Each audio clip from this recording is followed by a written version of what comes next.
We'll record the attendance even today because this is our last class, and we should celebrate. Dylan Dorado is here. Xavier Flores is here. Blake is here. Aida, I know we've been missing her occasionally. Sorry. Jacob, yep. And Carlem. We've decided that Carlem was kidnapped by her employer. Andre Mejia is not here.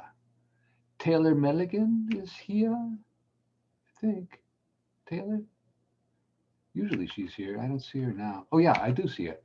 And Kelly is here. How about Kyra? We've been missing her.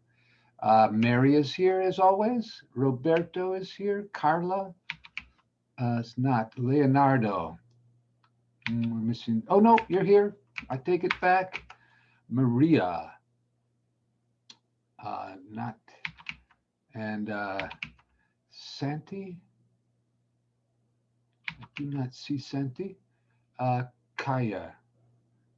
Not yet. Jasmine. Yeah, we're missing Jasmine again. Sorry.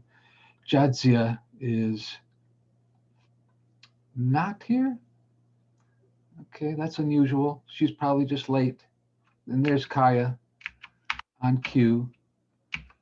Um, did Jadzia also come in? I don't see her. And Tia? I guess we've been missing her the last couple of days. Um, all right. So, what were we doing yesterday? Oh, yeah. We should talk about. I did follow up on that. So, in case you missed it, um, let me go there and take a look. See. Right. So the Loran hyperbola, that was the last problem we were working on. So I cut and paste the statement of the problem into this discussion area, which you don't have to respond to this if you don't want to. I don't think anybody did. It's not for points or anything. Um, but what you've got are the two satellite dishes, I guess. Um, or maybe not satellite so much as microwave dishes, perhaps, right? Parabolic dishes of some sort used for communication, right? And they are at the foci um, of a hyperbola, and they're 120 meters apart, and they send a simultaneous radio signal to a ship. So the signal arrives. Oh, I think maybe that's a parameter, huh? Yeah. So I actually used a different value here. uh, yeah, sorry. This should do we care to edit this? Um, I think yeah, because I said the difference in time was 3/10,000ths of a second. I didn't notice this yesterday. That in fact it's not 3/10,000ths, it's 1/10,000ths, and that's one of those parameter things. When we had done the problem, I had 3/10,000ths. Um, so there's an inconsistency here. Do we care? Just pretend that that's 3/10,000ths, and if you get a different number, just substitute that in here where it says 3/10,000ths in scientific notation, 3 times 10 to the negative fourth, right? Okay, so we get the relationship distance equals rate times time. If you solve that for time, you get time equals distance divided by rate. And so we have the signal travels at 300,000 kilometers per second. I think that's pretty close to the speed of light. Should we look up the speed of light? I'm curious now. Okay. Oh, there's our, yeah, this solar business is happening. But apparently it didn't disrupt our way of life. It's good that the sun is coming back. The sun is waking up. It's been asleep for for a year or more. Um, okay, so we want to look up speed of light in kilometers per, what was it? Per second, right?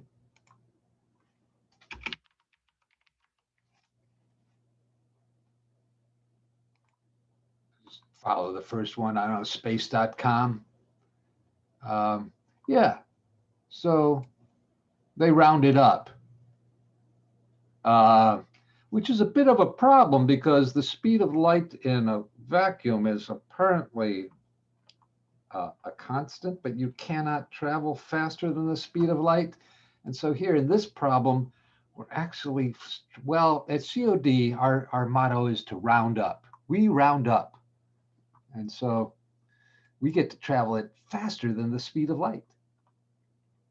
All right. So the difference in time we can write this way. And then if you multiply by the speed of light here, 3 times 10 to the 5th approximately, you get that the difference in distances is 90 in this case. 90 what? Kilometers, I believe. Yeah. We're in kilometers here, right? And which means that the distance from a center of the hyperbola to a vertex is half of that, right? So yeah, if you go back to the derivation of the equation for a hyperbola, it's a set of points such that the difference of their distances from a fixed point, from 2 fixed points, is a constant. And we said, let that constant be twice a, and it turned out that a is then the distance from the center of the hyperbola to a vertex. So if we know that this difference of distances is 90, then we can say that the parameter a is 45, right? So we got one of our parameters. We're also told that the distance between the foci is 120. Is that right? Yeah, 120 kilometers. I think that's also a parameterized value. So that one I paid attention to. I didn't pay attention to the difference in time. That got away from me. I thought I entered this in and got the right answer, though. Whatever. We're also told that the distance between the foci is 120. Okay, so that C equals 60, right? And so then we can find B, because we have this relationship between A, B, and C, right? The square of the distance from the center to a focus is equal to the square of the distance from the center to a vertex plus B, where is B some distance? Yeah. B is in the equation, we have x squared over a squared plus minus, right? Hyperbola. The ellipse has the plus. Minus y squared over b squared equals 1, right? And so we get this value of b, and everything is happy. So we get then x squared over a squared. Do we get a is 60? C is 60. Oh, this should be a squared, where a was 45. Oh, so this is a squared. And well, no, this is b squared. Did I just screw it up entirely? So maybe, I feel like we should go back and do it again. So let me see if I can get this. I thought I had gotten it right, but I'm now looking at, okay. So if we go to modules and say, which one was it? It was, not the chapter 6 test. It was hyperbolas. Yeah. So where's the hyperbola? There it is. Okay. And the last of those was this one, right? So we see now we got different parameters. So let's try to work this and make sure that I'm not screwing it up, right? So let's go over to the workbench, and we've got the two satellite dishes at A and B, right? And let's put in our coordinate system. I should be using a straight edge for this, right?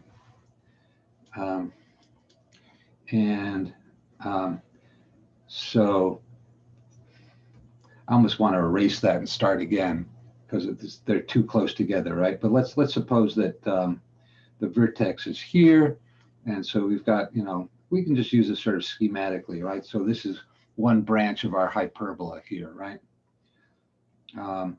And let's call this O for the origin, right?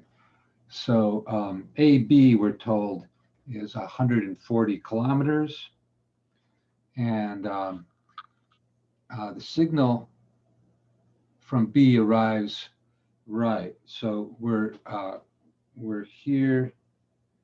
Well, let's say we're up here, because then I don't have B in the way, right? So there's a signal broadcast.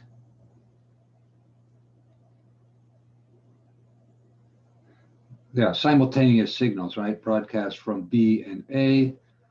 And at the ship, we're able to find the difference in those, should we call this D1 and this D2? Okay, so distance equals speed times time, right?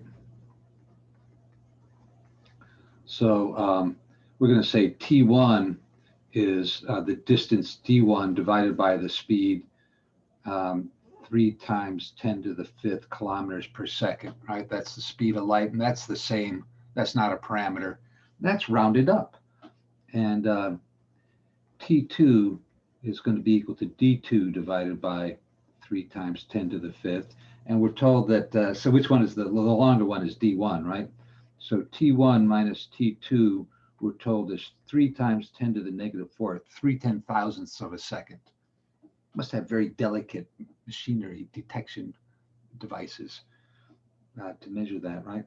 So then D1 over 3 times 10 to the 5th minus D2 over 3 times 10 to the 5th, right? These are these difference in times is 3 times 10 to the negative 4th, which we get then that the difference in distances is 90. Okay, so that's kind of what we had before, right? And that's going to be 2A.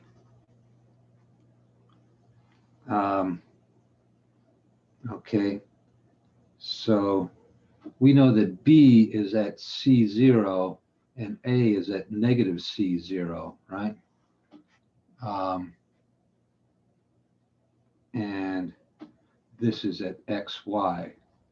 So, we could write out these distances and go through the whole thing, but I don't think we need to do all that, right? So we've got A equals 45. Do we have other information? Yeah, we know that AB is 140, so that implies that C is 70, right, in this case?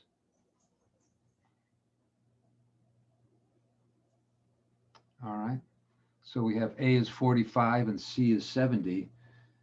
We know that C squared, should we write it over here?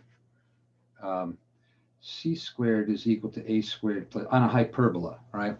Not to be confused with the ellipse where A squared is equal to C squared plus B squared, right?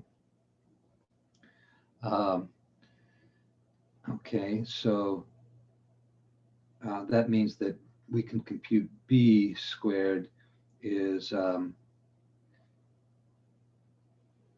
C squared minus A squared, right? So that's going to be 70 squared minus 45 squared. So this is 4,900. What's 45 squared? Should we do that up here? I know this is fraught with peril. Whenever I start doing hand calculations, people tremble in their seats. 1600 is the square of 40. Twice the product of the two is going to be 400, right? And then 25. So that's 2025. Yeah, I think that's right. So 2025, famous last words, right? Oh, that's right. And then, so B is going to be the square root. I think we have a common factor of 25 here. Do you want to factor that out? 25 goes into 100 4 times, right? So this is 4,900. So what's going to be left over is 4 times 49, which is, well, 4 times 50 is 200. So it's going to be 4 less than 200, which is 196. Yeah, that's right. And then here, 25 goes into 100 4 times, so it goes into 20 80 times, and so this is 81. Yeah, again, maybe you should check me on that. But it looks like we can factor out a 5, which is a perfect square, and we'll be left with 277. Yeah. That's not a perfect square, and I don't think it has any perfect square factors. So let's just say that that's B, and we know that B squared is this number here, which maybe we should compute that. That's 6,925. Which you can write there for convenience sake. Okay, so we have B squared and we have B. We have expressions for both of those. And so what do they want? Find the equation of the hyperbola on which the ship is positioned. Right, I'm assuming that the x-axis is horizontal here, but that, as we'll see later, that can be. So I've labeled my axes now, which I failed to do before. Don't forget to label your axes. All right. So, so we want to write the equation, right? And it's centered at the origin. The transverse axis is horizontal, so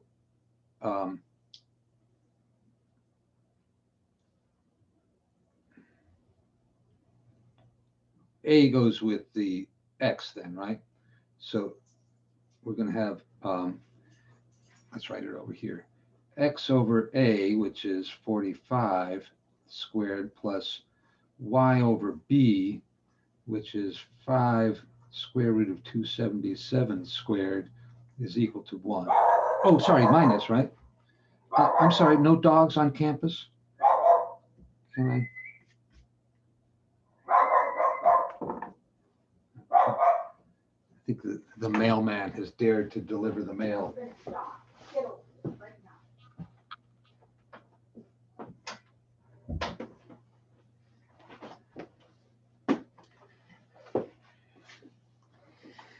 That doesn't happen on campus. Maybe we're not on campus anymore. So I suppose, what is the square of 45? Did we do that? Yeah, that's, so I can write this way, right? And I can write this as 6925 equals 1.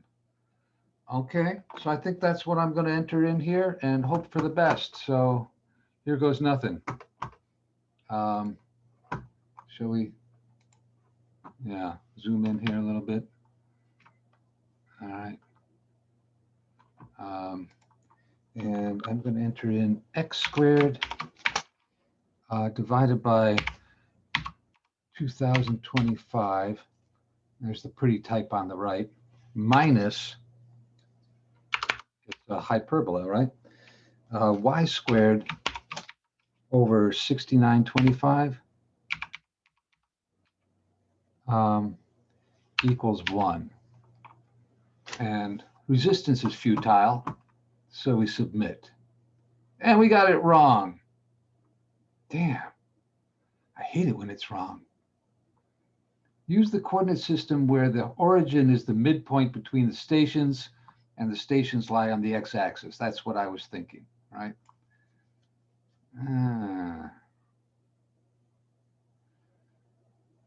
I think I got it right yesterday, but I didn't capture the right answer picture, so maybe I didn't. Let's review my work. Anybody see a mistake? Good morning, Kaya. So let's see. We're given that AB is 140. That's the difference between the foci. So the parameter C is 70. Okay.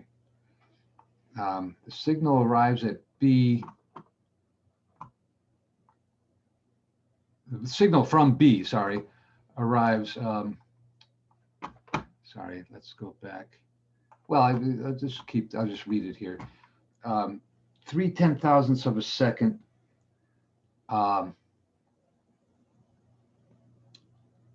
before the signal from A. If the signal travels at that speed of light, find the equation of the hyperbola on which the ship is positioned. Use the coordinate system where the origin, blah, blah, blah. Okay, so I got T, the difference in times is that, and so distance divided by speed is time. Multiply by the speed of light, and I get 90. All right, 10 to the fifth times 10 to the negative fourth is 10, and 3 times 3 is 9, so 9 times 10 is 90. And that means that A is 45.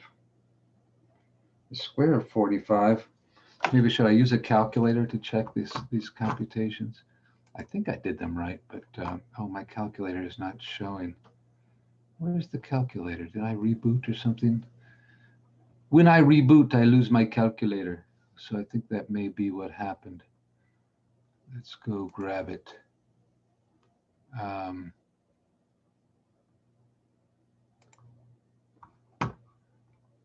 It's on the C drive.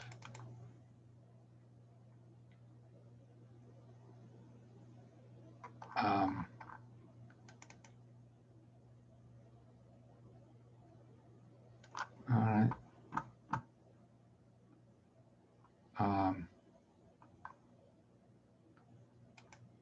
There it is. Okay.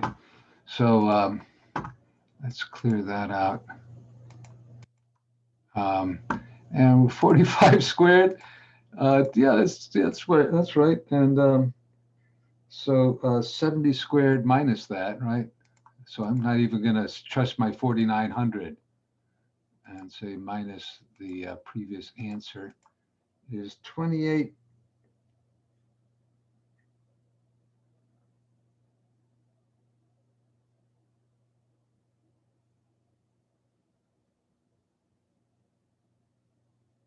Um, 75, huh?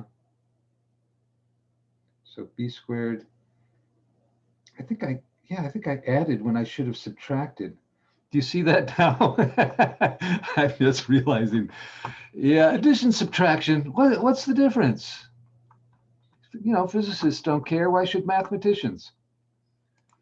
But yeah, it's right here where I actually wrote 70 squared minus 45 and then put a plus sign there. Nobody said I blame you for you enabled my fool-headedness. But clearly that's not that's a good thing they didn't give me credit for doing something that dumb. Okay, so it turns out this is 2875. I should have smelled a rat there somewhere, right?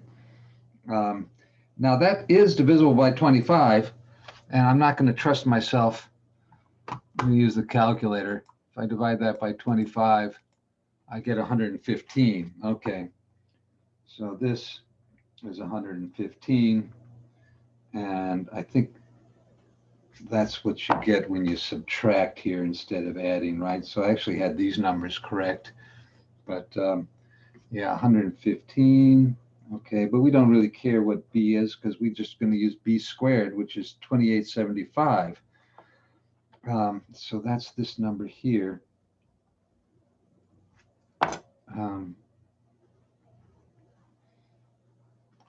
And let's enter that in and see if it doesn't fly. I want my green check.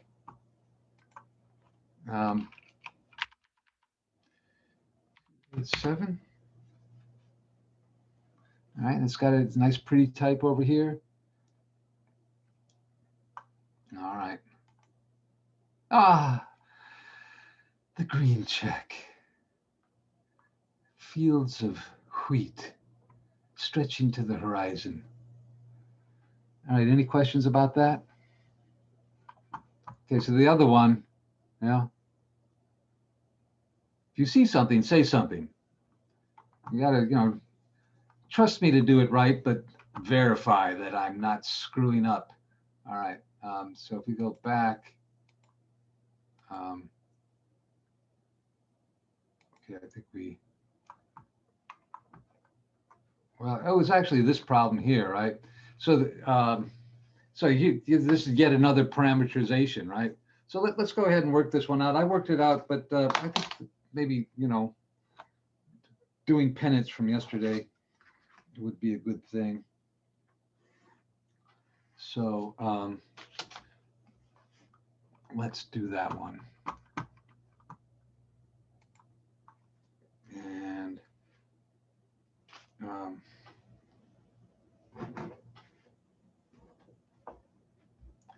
okay, so this is mom hyperbola number 1. Okay, and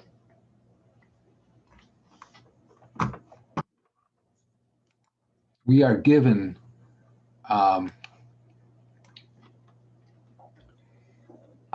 the equations of the asymptotes.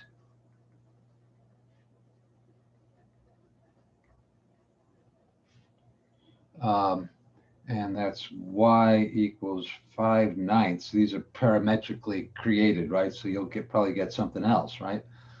And y equals negative 5/9 x minus 2. We can find the center where these intersect, right? So we want to solve this system of equations for the point of intersection. Yeah. And I think yesterday I did it kind of foolishly. The simple way to do this is just add them up, right? If the left sides equal the right sides, then the sum of the left sides equals the sum of the right sides. And that's going to give me y equals negative 1/2, right? So that's the y coordinate where they intersect. And we can plug that into either one of these to get the x coordinate, right? So negative 5/18 plus 1 is going to be 13/18. There's a nice number. When was the last time you saw 13/18?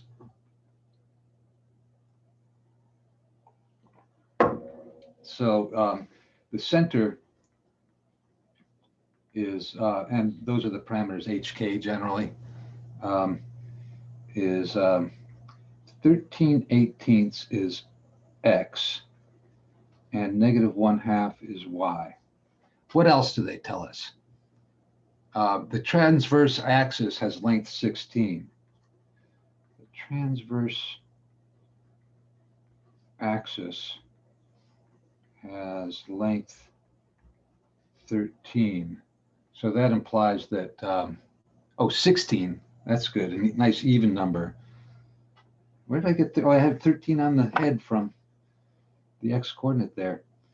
So that implies that a equals 8, right? Half the transverse axis is the distance from the center to a focus, to a vertex. So we've got a, and we've got the slope. Okay, so here's where I was a little bit off yesterday. Well, I got the red X, several red X's. But when you read this, hyperbola has it tells you what the length of the transverse axis, and it tells you what the asymptotes are. But there's actually two good answers, right? One where the transverse axis is horizontal, and one where the transverse axis is vertical. I did the one where the transverse axis was horizontal because I figured, well, that's sort of the default, right? X comes before Y in the alphabet, so we should have our X term first and then subtract our Y term. But no, it turns out they made the implicit assumption that the transverse axis is vertical. And so in that case, implicit here, and implicit means not explicit, right? Is that the transverse axis is vertical. So implicit here is that the transverse axis is vertical. So let's get vertigo. Let's get vertigoing. And so that means that A goes with Y, right? And it's going to be Y squared over 64, which is the square of A, right? Minus X squared over B squared is 1. Oh, sorry, wrong. What's wrong with that? Well, the denominators are fine, but the numerators are, it's not centered at the origin, right? It's centered at HK. So H is 13/18, and K is -1/2. So I'm going to write Y minus -1/2 is Y plus 1/2, right? And this is subtraction, right? So there's our equation, but we don't know what B is. Okay, but B goes with Y, and A goes with X.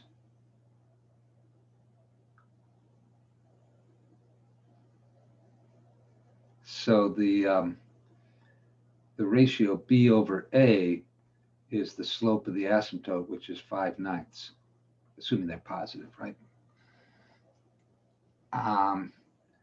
And so we know that A is 8, so that B, multiply both sides by 8, you get 40/9. Yeah, it's a number. When was the last time you dealt with 40/9? Yeah, this could be your first experience with 40/9. There are a lot of different fractions, right? You don't see them all the time. So it's kind of like, did you know that every time somebody shuffles a deck of cards, it's a different shuffle because there are that many.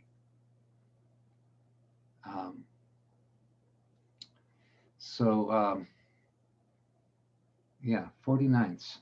So be it, right? So we just plug that in, and then we have our equation, right? So we could write it like x minus 13/18 squared over 64, and then 40/9. We could write, the reciprocal. We're squaring it, but if you put the whole thing in the denominator, it looks like it will be a complex fraction, right? We've already got a complex fraction. It's bad enough, right? So the square of 40 is 1600, right? Oops, a little bit off screen here. Okay. Pennsylvania Avenue equals 1. It's 16. That's the White House, right? 1600 Pennsylvania Avenue, I think. Anyway, all right. Are we ready to enter this in? Well, they actually don't want the equation of the thing, right? Should we just write, since we're writing the equations, a parametric form, where we'd say this is cosine squared t. Oh, sorry, it's the hyperbola, right? So I think is it secant squared minus tangent squared? Yeah. So the secant squared t minus tangent squared t equals 1. So using that, I can't seem to quite keep up with where the camera is. There. Oops. So the parametric form is going to be, so, we're going to multiply by 64, take square roots, and add 13/18, right? So x is going to be 13/18 plus 8 secant t. And y, by the same token, we're going to multiply by 1681sts. Right, we're setting this equal to that and then solving for y, right? So you're going to get negative 1/2 is the center plus 49ths, yeah, tangent t. And we could enter that in as an xy pair in GeoGebra and get the graph of our hyperbola. They didn't ask us to graph it, right? So let's just answer their questions. Then maybe we can go further if we like with GeoGebra. So here we go. The center of the hyperbola is, and this we had right yesterday. So, but of course it's a different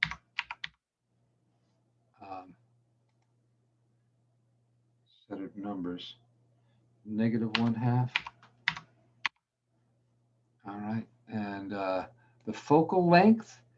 So I think I said yesterday the focal length should be 2c, but it turned out that they would only accept c. All right, so you give them what they want. This, by the way, is the key to success in college. Figure out what they want and give it to them. So C, we found out. Did we get C? Where was C? I don't think we don't have C yet, do we? Oh yeah, we got a little bit more work to do. So we have A and B, but not C, right? So C squared is equal to A squared plus B squared, and that's going to be 64 plus 1681sts. And I'm going to use a calculator for obvious reasons. And so let's turn that puppy on. Let's clear it out. And 64 times 81, huh? I suppose I could try to do that in my head. But time is of the essence, right? So that's the other term in the numerator. So we're going to add to that 1600. Whoops. For some reason, it gets happy sometimes and wants to put in, yeah, see that? Delete. Okay. So this is the numerator, 6784. And we'll divide that by 81, a common denominator, and get that. Should we try to convert that to a fraction? You can do that on this calculator, right? Sometimes, depending on the fraction. So you go to the math menu. Is it under number and then more? No. So it's under miscellaneous and then more. Yeah, there it is. So convert that to a fraction. Oh yeah, see, it's just telling you that it's that number. So let's just write on our paper what that is. It's 6784. You see, the calculator would have reduced that if it would reduce, which I guess 81 is a power of 3, and the trick about divisibility by 3, you can add up the digits, and the sum of the digits of 6784 is 25, which is not divisible by 3. So the numerator is not divisible by 3, so it doesn't reduce. Okay, so that implies that C is the square root of 6784 divided by 9, right? Okay, so let's enter that in as the focal length and see if it doesn't buy it. Square root of 6784 divided by 9. Okay.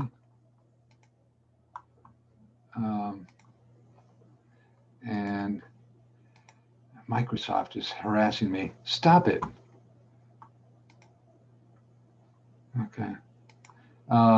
When the eccentricity, oh, we haven't computed that either, right?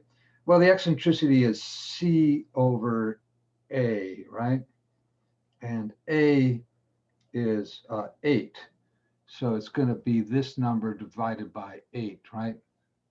A divided by 8. Oh, C divided by A, which is going to be then the square root of 6784 divided by 9 times 8 is 72, right? Oops. All right, drum roll. We got this wrong, so everything is wrong. Were you checking me what my work on that?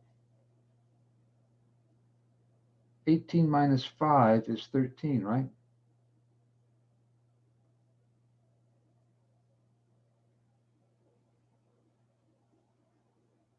13/18. And that's the x-coordinate of the...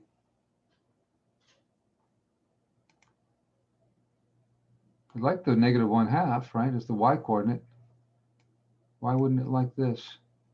So if you plug in negative 1/2 here, you get negative 5/18 plus 18/18 is 13/18 on a Thursday. Jeez, this is rough sledding, isn't it?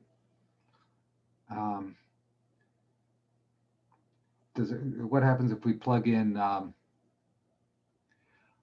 Oh, yeah, I plugged in x equals negative 1/2 when I should have plugged in y equals negative. You doof cuff. Everything is wrong. All right, back to the drawing board. Okay, we got to do some review here at some point, right? But yeah, sorry about that. So y is negative 1/2. So if we subtract, no, this is going to be a slog. So let's correct this. Okay, so what do we have? I don't know how much of a rework this is going to have to be. Let's find out. So negative 1/2. So 5/9 x is going to be negative 3/2, taking away 1 from both sides, right? And this should be an implication sign, not an equal sign. Don't misuse your equal signs, right? So yeah, using this value of y. So then x is negative 27/10, and that does not reduce. So that's what goes here, right? So this is going to be this. Does the rest? Well, this, yeah, maybe not, huh? So this is going to be plus 27/10. We're subtracting negative 27/10. Oh, sorry, down here, right? And here.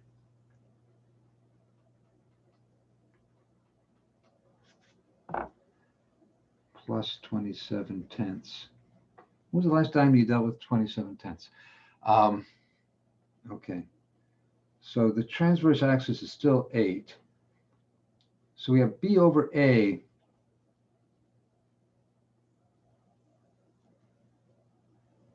Right, y goes with b.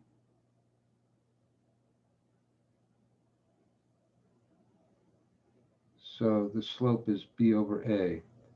It's 5/9, and a is 8. So that's 40/9. And the rest of this then should be consistent with that, right? Oh, I suppose I should fix this as well, right? but they didn't ask for that. But negative 27 tenths here then, right?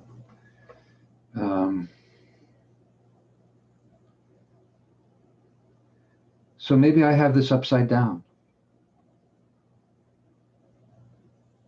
It's a badly posed problem because they don't tell you which way the axis goes. But I think the rest of this,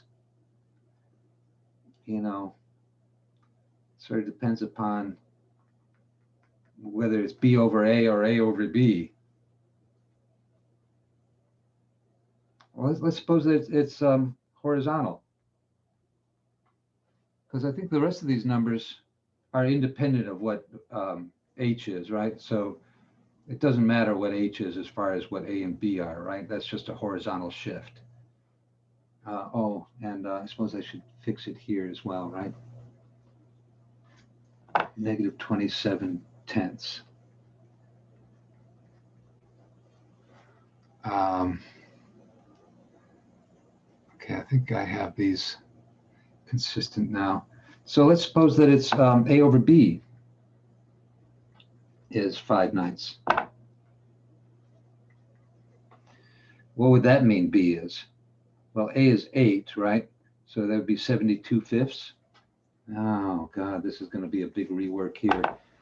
72/5. And so that, let's just use the calculator, right? So down here, the square of 72 is, good God, who knows? Yeah, that's going to change this value here, right? So on the calculator, we have 72 squared is 5184. Oh, you knew that. Good. And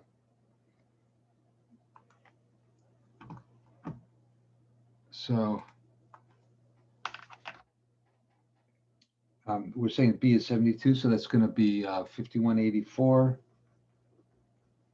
over 25, right? Now, 25 times 64 is actually easy, right? Because 4 times 25 is 100, and 4 times 16 is 64. So we have 1600, right? So 1600 plus this is going to be 6784. Is that what I had before? It is what I had before. That's weird. But now it's over. That's not a coincidence. But it's now over 25 instead of over.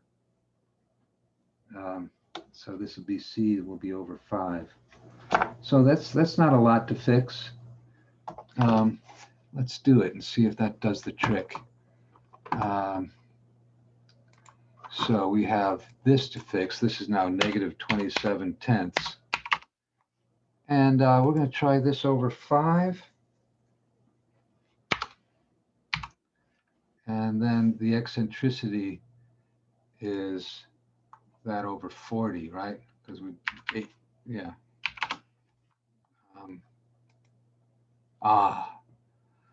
I do like me some green checks. So you just, if it's not transverse vertical, then it's transverse horizontal. And they don't, I looked at the problem parameters and it wasn't obvious to me. Okay, so let's leave that. Any questions about that before we leave it? Okay, yeah, the fabled green check is in hand. I don't know, there were some other ones here. Did any of these present a probability equation? The hyperbola centered at the origin with the length of the horizontal Now here they tell you horizontal transverse axis, right? They might have told us that in that other problem. 12, and the curve passes through the point 9, -4. Yeah, that's pretty easy. Should we knock it off since we opened it up?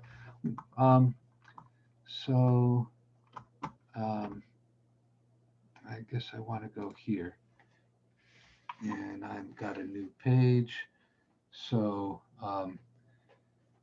Horizontal. Okay, so horizontal transverse axis equals 12. That means 2a is equal to 12 and a is equal to 6. And it's centered at the origin.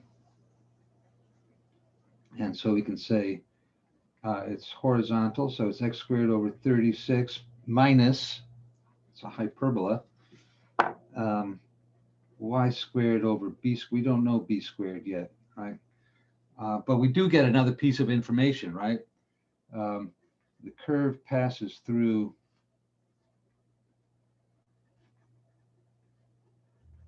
um, 9, -4, right? So we can substitute x equals 9 and y equals -4. Now there's only one unknown, right? And we can solve for that unknown.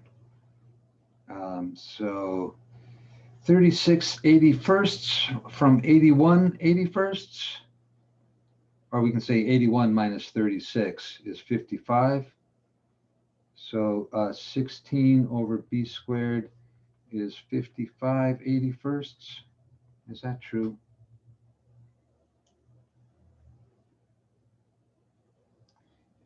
Yeah, 81 minus 36 is the computation, right? 11 minus 6 is 5. 7, oh, that's 45. Yeah. Arithmetic is not my strong suit. That's no excuse. Well, I checked it and fixed the problem. So b squared is then, equate the reciprocals, right? If these things are equal, their reciprocals are equal. And then 16 times 81. Oh, that's 810 plus 486, which is 1296. Yeah, sure. So 1296 over 45. Now this reduces, right? So I could have saved myself a bit of trouble here.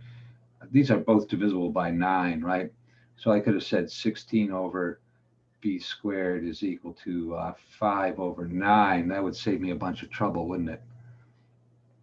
So then I'd have b squared is equal to, you should always reduce if you can. I don't know why I didn't. I usually am automatic about that. So 5/9 is reduced, right? So then 9 times 16 is 144. So this is 144 over 5. It's the same number here, but reduced. So that's what's going to go here, right? So we have x squared over. So they just want the write the equation, right? So x squared over 36 minus y squared over b squared is 144 over 5. So we could write it like this, right? And we don't have to have the complex fraction, and that's equal to 1. So let's see if that doesn't do it for us.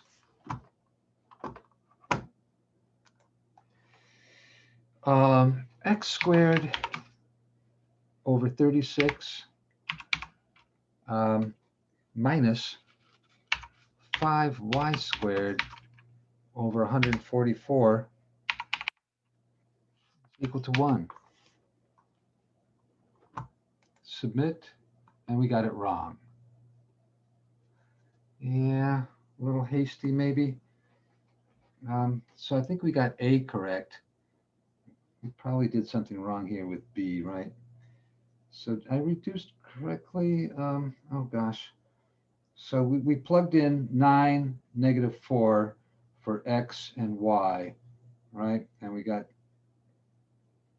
16 over B squared is, so maybe I should throw in these other steps, right? So 81 over 36 minus 36 over 36 is equal to 16 over b squared. And 81 minus 36, I did that over here. That's 45, right? Over 36. For some reason I have 45 over 81. Oh, that was just stupid-headedness. Okay, so this is 45 over 36, which also reduces, right? To what, even more, right? 5/4. So b squared is equal to 64/5.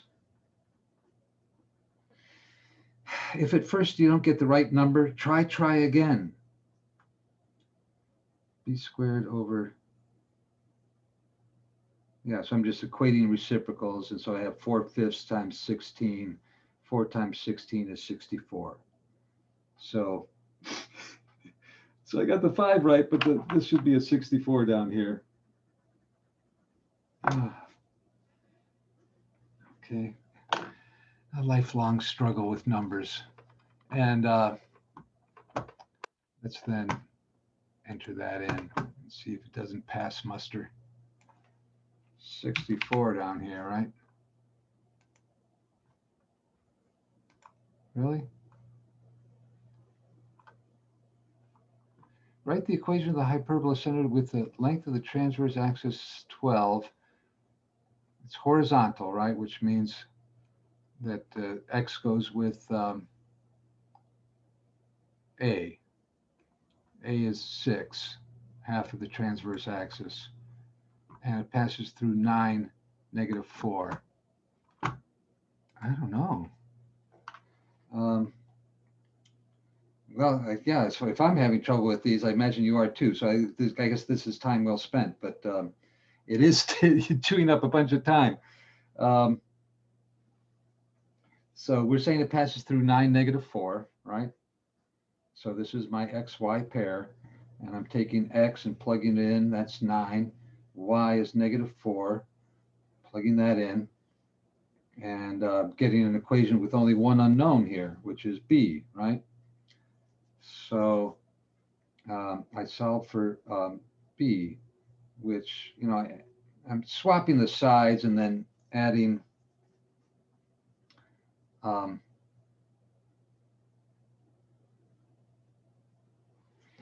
let's do that more carefully. All right, so I've got 81 over 36 minus 16 over b squared. Yeah, see, this is what happens when you start cutting corners. You make mistakes. So we'll add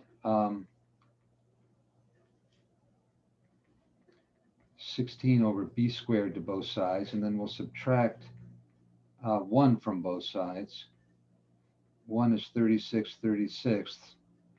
So that's what's left is 16 over b squared. That's looking very familiar, right? So this is 45 over 36 is 16 over b squared. That says that b squared over 16 is 36 over 45. Well, this reduces, right? So don't be silly about it. That's 4/5, right? Algebra, folks. So then I get b squared is 64 over 5. So if I plug that back in up here,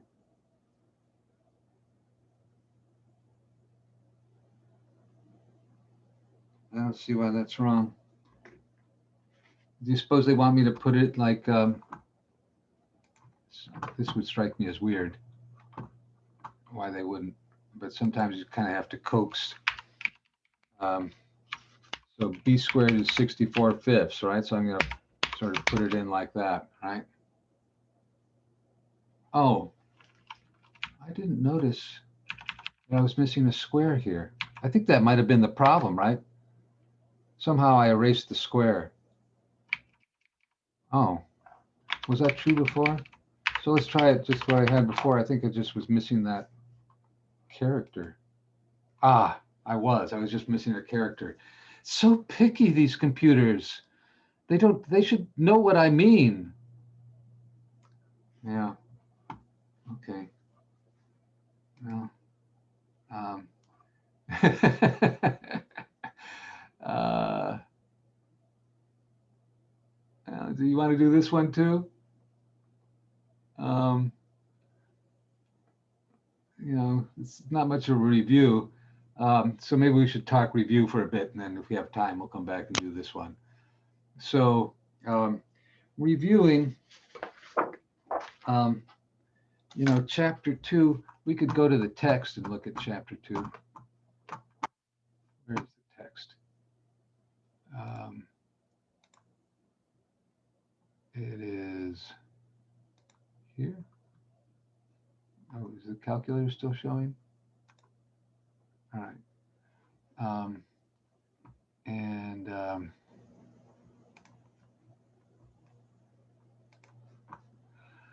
I guess the trickiest thing from chapter 2 is the can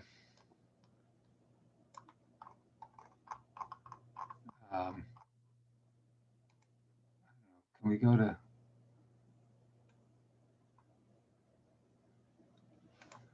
can I find inverse function?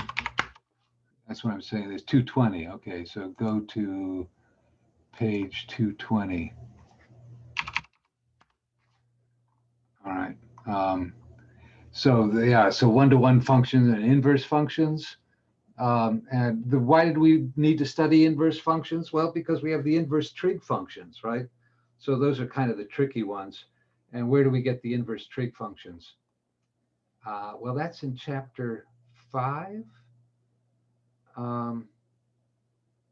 Or is it chapter 6? So if we scroll through here, so how do you find the inverse of a function? You write down the equation, you solve for, the equation y and then the formula for f of x, right? And then you solve that equation for x in terms of y, then you're solving for the input in terms of the output. So you're reversing what the input and output are, right? So you plug in the output and you get the input. That's the inverse function. And sometimes you swap the names of the functions, but you're always going to see the symmetry in the line y equals x. And it's going to have to satisfy, both curves are going to have to satisfy the horizontal and the vertical line tests, right? And the applications can be pretty tricky because you can't just swap the units, right? So, if speed is a function of time and you solve for time in terms of speed, you can't then swap the units and say that time is speed and speed is time. You'll still have, time as a function of speed instead of speed as a function of time, right? So chapter 2 review, there's concept check and there's exercises. So I suppose we could pick, there's the idea of domain and range are important here. There's linear functions, quadratic functions, higher order polynomial functions. Here's the greatest integer function, local max and min. Those can be kind of tricky. Show that the function here is one-to-one. Sketch the graph of the function, sketch the graph of the inverse function, and find an equation for the inverse function. So this is the fourth root of x. Is that one-to-one? Well, the domain, yeah, it's a little bit tricky. So let's do that one. So this is chapter 2 review number 102. Chapter, where are we here? Okay, so chapter 2 review number 102. One thing I haven't done for you is give you an example of an old final exam. So I'll do that. It's now 12:05, so time is waning. But let's write out what we got here. Show that the function is one-to-one. Show that f of x equals 1 plus the fourth root of x is 1 to 1. So if we say that f of x1 equals f of x2, we want to show, is that equivalent to saying x1 equals x2? If so, then it's 1 to 1. I think that's easy enough, right? So this is equivalent to just subtract 1 from both sides. You got 4 times, the fourth root of x1 equals the fourth root. Is it possible that x1 is not equal to x2, but the fourth root of x1 is equal to the fourth root of x2? No. Another way of writing this is of course, x1 to the 1/4. Now that's an even root, so x and one, x1 and x2 have got to both be positive numbers, because we're taking an even root, right? So I think we can say safely that, yeah, if these things are equal, then their fourth powers are equal, which means that x1 equals x2. It's this last step that's most slippery, right? Because oftentimes, if you raise a negative number to an even power, you get a positive number. So it could be you have -2 equals 2, and then when you raise them both to the fourth power, these unequal numbers become equal. But in this case, x1 and x2 have both got to be positive, right? Because otherwise they're not real numbers, right? So that's in fact the domain of this function equals the interval from 0 to infinity, right? What's the range?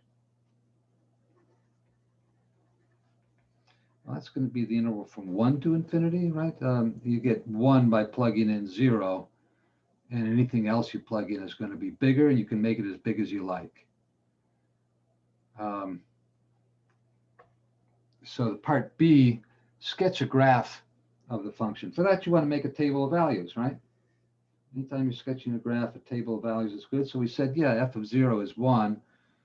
What would be some useful things to plug in? Well, things that are fourth power. So when you take the fourth root, you get, so you could plug in like 1/81, and the fourth root of that would be 1/3, right? 1/3 to the fourth power is 1/81.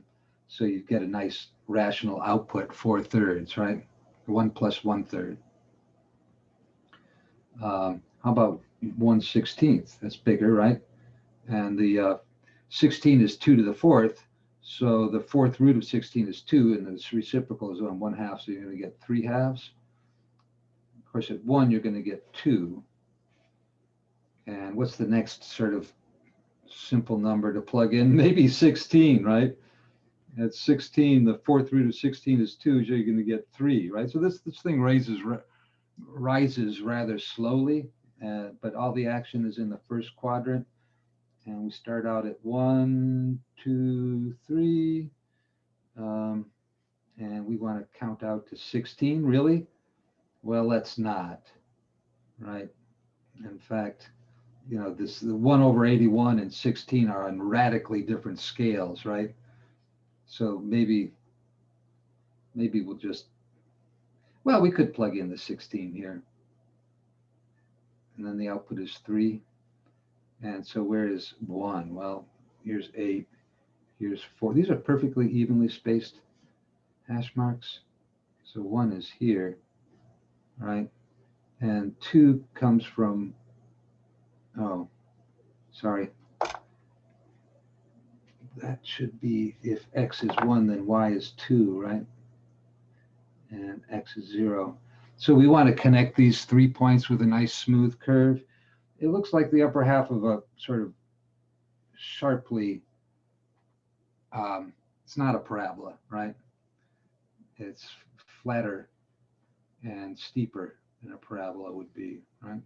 But it has sort of a lot of the same characteristics, right? Okay, we didn't use the same scale on both axes, right? So let's see, what's the next part here? Oh gosh, we're out of time. Use part B to sketch a graph. All right, so the inverse function, you just reverse input and output, right?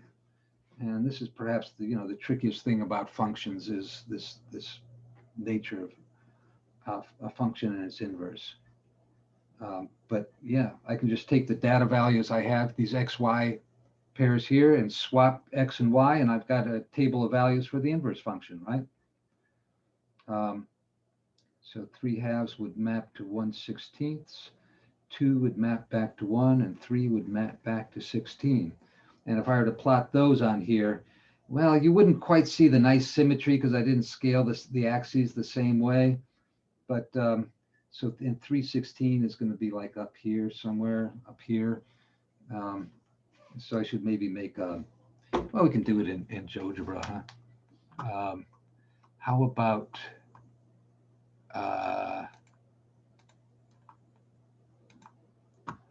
okay, so I have to bring that up here. And yeah, that was interesting. Let's just turn it off because it was kind of, so I've got the function 1 plus x to the 1/4. And yeah, so that's kind of what we drew. Oh, we want the same scale for x and y, right? That's a little better. It's kind of sluggish.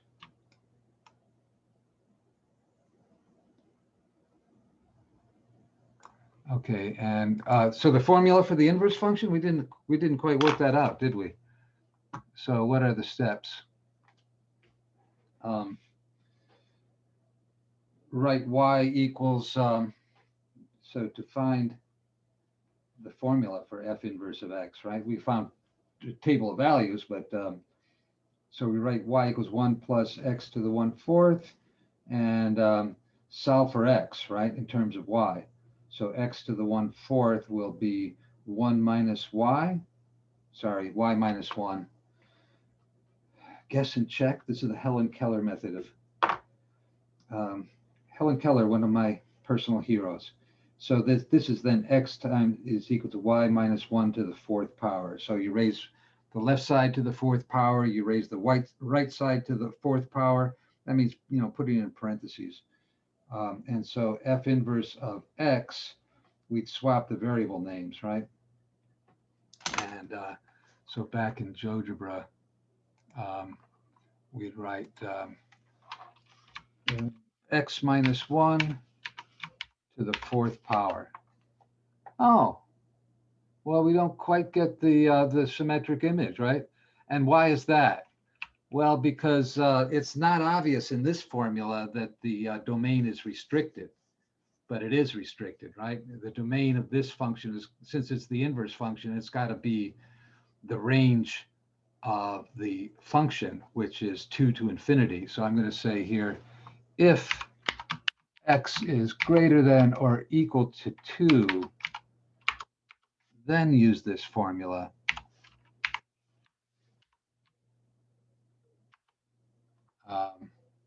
Oh, sorry, greater than or equal to 1. That's not obvious on that, is it?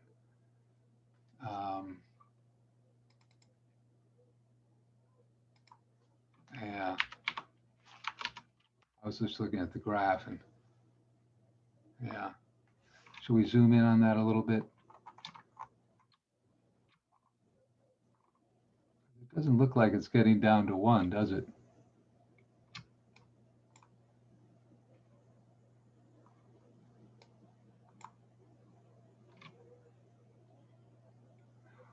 Oh, that's because I wrote in the wrong formula.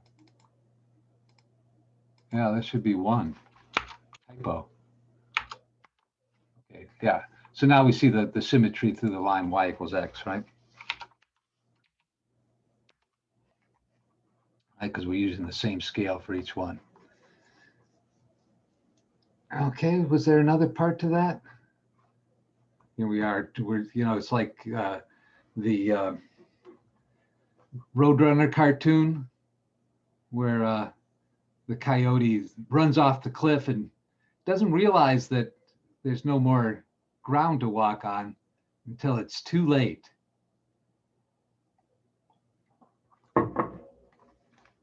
Let me make sure I'm not missing the last part of this problem so we can sew it up properly.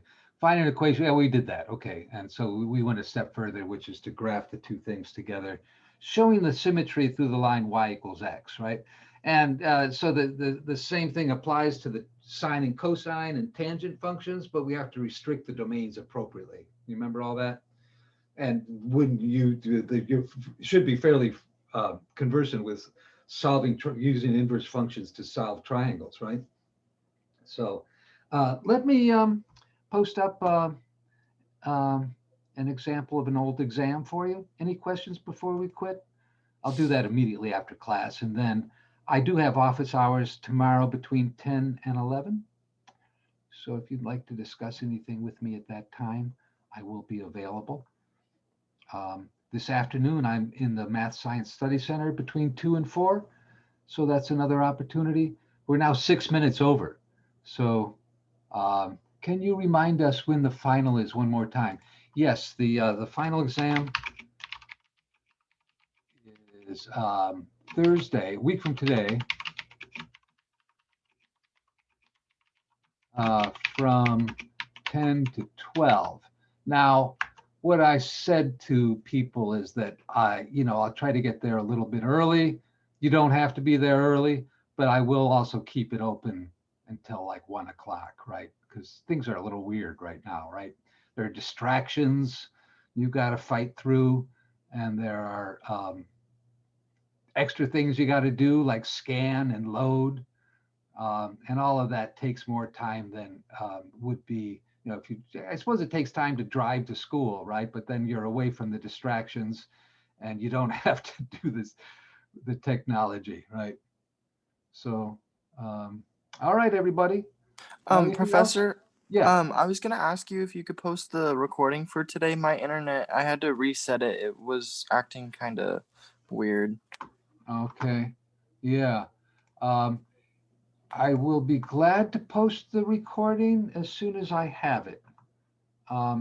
Yesterday was a little weird. Shall we go and look at that? I sent a email to IT saying, look, this thing doesn't seem to be. So if you go to Confer Zoom, right, is one way you can download the recording, right? So if we say, where are the recordings? Event recordings, okay. I'm not showing you what I'm looking at. Okay, so I'm looking at event recordings, and so if you go to Monday, you can view it, but Tuesday, oh, there they are. Okay, so it just took time. Note that the recordings may not have yet been fully processed, and that therefore some recordings made in the event may not be yet listed here. Okay, but I think they are now, right? So that looks pretty good. How about for yesterday? Did they get that one? Event recordings. Wednesday, check for recordings. No recordings. Yeah, so there's just kind of a lag, but I'll post what I get. And but if you want to download, and it's a little bit easier to process if you have the whole thing on your computer, if you can handle that much memory, right? Which they are kind of large files. Okay, so I'll be sure to do that as well. Anything else? Can you Thank you. extend the ellipsis homework one more day as well as possible? Yes. Assignments. I think this is homework, and they're not alphabetical, are they? Yeah. So here's ellipses. I think I want to edit it. Do December 10th, which is today. So let's just say, anytime between now and the final exam is fine. Okay.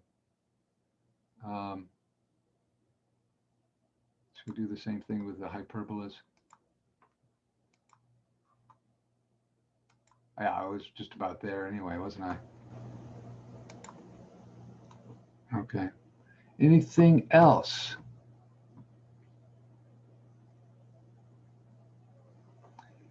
Okay. It's been fun. Enjoy your study time. We've got a week here. And I will be available next week in the Math Science Study Center between 2 and 4 as well on Tuesday and Thursday. Well, Thursday won't matter, right? But Tuesday. Or yeah, Thursday too, right? I mean, I will be there for, so if you want to discuss anything at all, that's fine. Find me there then. Okay. Ciao for now.